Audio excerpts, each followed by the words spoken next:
Alam mo ba, marami sa mga naging presidente ng Pilipinas ay may legal na background at naging mga abogado.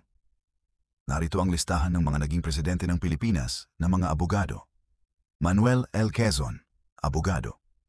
Tinaguriang ama ng wikang pambansa.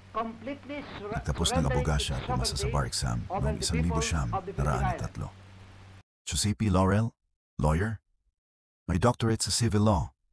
Naging Associate Justice ng Supreme Court bago naging Pangulo. Sergio Osmeña, lawyer. Nagtapos ng abogasya sa Eskwela de Derecho. Manuel Roxas, lawyer. Nagtapos ng abogasya sa UP at top-notcher sa bar exam noong 1913. Elpidio Quirino, lawyer. Nagtapos ng law sa UP at naging abogado noong 1915. Diosdado Macapagal, lawyer.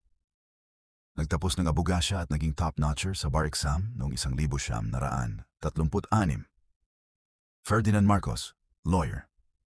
Top-notcher sa 1939 na bar exam. Rodrigo Duterte, lawyer. Nagtapos ng law sa San Beda College at pumasa sa bar exam noong 1977.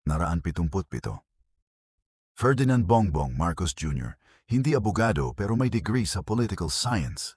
Ikaw bilang isang botante, mahalaga ba ang pagiging abogado ng isang kandidato lalo na sa pagiging pangulo ng bansa?